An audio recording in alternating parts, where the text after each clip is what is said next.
성도 여러분 안녕하십니까? 2023년 3월 18일 토요 새벽 말씀 함께 나누겠습니다. 함께 나누실 하나님 말씀은 마태복음 22장 1절에서 14절까지입니다. 본문에서는 예수님이 말씀하신 혼인잔치의 비유가 소개되고 있습니다. 본문을 통해서 천국은 하나님의 은혜로운 초청에 믿음으로 응답하는 자가 들어감과 회개와 믿음의 행실로 예복을 준비하는 자 되어야 함에 대한 말씀 묵상하겠습니다. 첫째 묵상할 내용은 천국은 하나님의 초청에 믿음으로 응답하는 자가 들어간다라는 사실입니다. 본문 1절에 보시면 예수께서 다시 비유로 말씀하여 이르시되 라고 하였습니다. 예루살렘 성에 오신 후 예수님은 계속해서 비유로 말씀을 하고 계십니다. 그것은 예루살렘 성에 있는 자들의 그릇된 신앙의 모습을 일깨우기 위함이라 할 수 있습니다. 본문 2절에 보시면 천국은 마치 자기 아들을 위하여 혼인잔치를 베푼 어떤 임금과 같으니 라고 하였습니다. 이 비유에서 어떤 임금은 하나님이시며 그 아들은 예수 그리스도를 의미합니다. 천국은 어떤 곳입니까? 그곳은 하나님이 베푸신 혼인잔치와 같은 곳입니다. 천국은 아무 부족함이 없이 아픔도 눈물도 없는 온전하고 충만한 곳입니다. 본문 3절에 보시면 그 종들을 보내어 그 청한 사람들을 혼인잔치에 오라 하였더니 오기를 싫어하였다고 하였습니다. 잔치를 준비한 주인은 종들을 보내어 그 청한 사람들을 혼인잔치에 오라 하였습니다. 당시 혼인잔치는 주인이 참석자들에게 종을 보내어 몇 날 며칠에 혼인잔치에 있으니 오시라고 1차로 초청합니다. 그런 후 잔치 음식과 필요한 것들에 대한 준비가 마치면 2차로 종들을 보내어 이제 오시라고 재차 초청합니다. 그래서 본문은 주인이 1차로 초청한 자들을 2차로 재차 초청한 것을 보여줍니다. 그런데 1차로 초청받은 자들이 오기를 싫어했다고 하였습니다. 그래서 5절에 보시면 그들은 각각 자기 일들이 있다고 잔치에 가지 않겠다고 하였습니다. 주인의 입장에서 이것은 얼마나 황당한 일입니까? 그들은 다 잔치에 오겠다고 약조한 자들입니다. 그래서 다 준비한 것 아닙니까? 그런데 다 준비하고 불렀더니 가지 않겠다고 한 것은 주인에 대한 모욕입니다. 더구나 6절에 보시면 그들은 종들을 잡아 모욕하고 죽이기까지 했다고 하였습니다. 그래서 7절에 보시면 임금이 노하여 군대를 보내어 그 살인한 자들을 진멸하고 그 동네를 불살랐다라고 하였습니다. 예수님의 비유에서 천국 잔치에서 1차로 초청받은 자들은 이스라엘 민족을 의미합니다. 그들은 하나님의 택한 민족으로 특별히 하나님 나라에 초청받은 자들이었습니다. 하지만 하나님이 천국이 가까웠다고 세례 요한을 보내어 회개를 선포했을 때 이들은 듣지 않았습니다. 또한 천국의 잔치의 주인공인 예수 그리스도를 모욕하고 십자가에 죽이기까지 했습니다.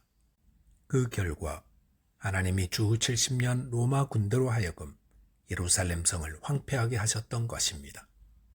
본문 8절, 9절, 10절에 보시면 이에 종들에게 이르되 혼인잔치는 준비되었으나 청한 사람들은 합당하지 아니하니 내 거리 길에서 가서 사람을 만나는 대로 혼인잔치에 청하여 오라 하라 한데 종들이 길에 나가 악한 자나 선한 자나 만나는 대로 모두 데려오니 혼인잔치에 손님들이 가득한지라 라고 하였습니다. 1차로 초청받은 자들이 주인의 호요와 초청을 거부하자 주인은 그들을 진멸하고 대신 사거리 길에서 만나는 사람은 누구나 데려다가 잔치 자리를 채우게 했습니다. 악한 자나 선한 자나 만나는 대로 모두 데려오라 하였습니다.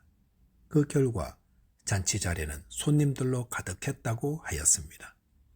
이것은 선민 이스라엘이 하나님을 멸시하고 복음을 거부한 결과 그들은 천국에서 버림을 받았고 복음의 주도권이 이방인에게로 넘어가게 되었음을 말씀하는 것입니다. 천국은 하나님의 초청에 믿음으로 응답하는 자가 들어갑니다. 저와 여러분께서 예수 그리스도의 복음, 즉 회개하고 복음을 믿으라는 천국 초청 말씀에 응답하여 천국에 합당한 자 되시기 바라겠습니다. 두 번째로 묵상할 내용은 회개와 믿음의 행실의 예복을 입어야 한다는 것입니다. 본문 11절 12절에 보시면 임금이 손님들을 보러 들어올세 거기서 예복을 입지 않은 한 사람을 보고 이르되 친구여 어찌하여 예복을 입지 않고 여기 들어왔느냐 하니 그가 아무 말도 못하거늘이라고 하였습니다. 먼저 초청받은 자들이 임금을 모욕하고 초대에 응하지 않았기 때문에 임금은 길거리에서 누구든지 초대하여 잔치자리에 앉게 하였습니다. 그 결과 잔치자리는 얼떨결에 참석하게 된 자들로 가득하게 되었습니다. 혼인잔치의 손님들로 가득하게 되었을 때 잔치의 주인인 임금이 손님들을 보러 왔습니다. 그런데 그 중에 예복을 입지 않은 사람이 있었다고 하였습니다. 고대 시대에 잔치 자리에서는 반드시 예복을 입어야 했었습니다. 옷이 귀했던 시대의 임금은 잔치를 준비하며 손님들을 위한 음식과 예복까지도 준비합니다. 그래서 미리 옷을 보내거나 아니면 잔치 자리에 들어올 때 이 예복을 걸쳐 입고 잔치에 참여하게 하였습니다. 그러므로 잔치의 자리에서 예복을 입지 않았다는 것은 주인에 대한 모욕이었습니다. 이 예복은 무엇입니까? 그것은 하나님 앞에 나아가야 하는 자들이 입어야 할 의의 옷입니다. 이 의의 옷은 회개와 믿음의 옳은 행실을 의미합니다. 성경은 우리가 믿음으로 의롭게 된다 하시면서 또한 믿음으로 의롭게 된 자에게는 그에 합당한 열매가 있다고 하십니다. 로마서 10장 9절 10절에 보시면 네가 만일 내 입으로 예수를 주로 시인하며 또 하나님께서 그를 죽은 자 가운데서 살리신 것을 내 마음에 믿으면 구원을 받으리라. 사람이 마음으로 믿어 의에 이르고 입으로 시인하여 구원에 이르느니라라고 하였습니다.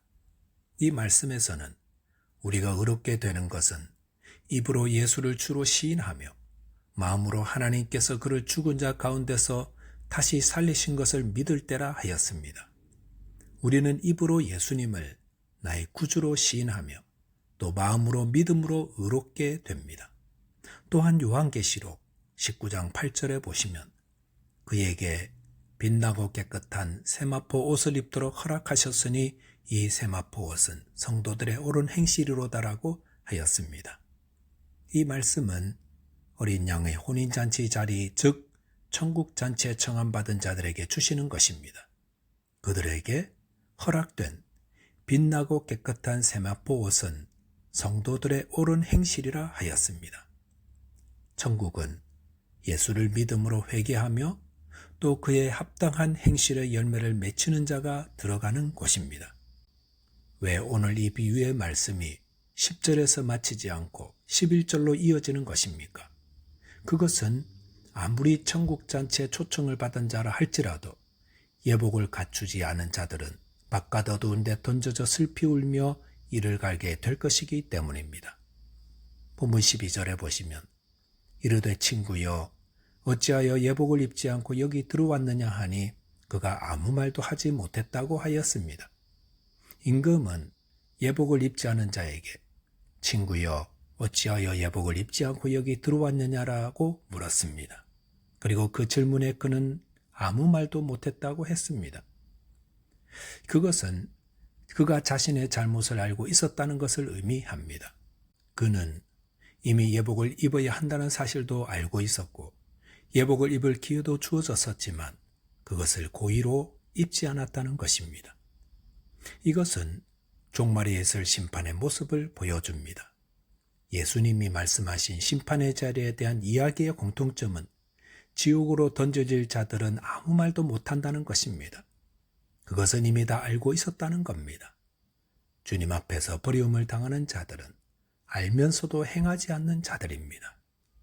저와 여러분께서 이 비유의 말씀 앞에서 물어보아야 할 질문이 있습니다. 나는 예수를 믿음으로 회개하였는가? 나는 지금 부르심에 합당한 행실의 열매를 맺고 있는가? 자문함으로 전국 잔치에서 주님과 함께 영생토록 동고동락 하는 자 되시기를 바라겠습니다. 기도하겠습니다.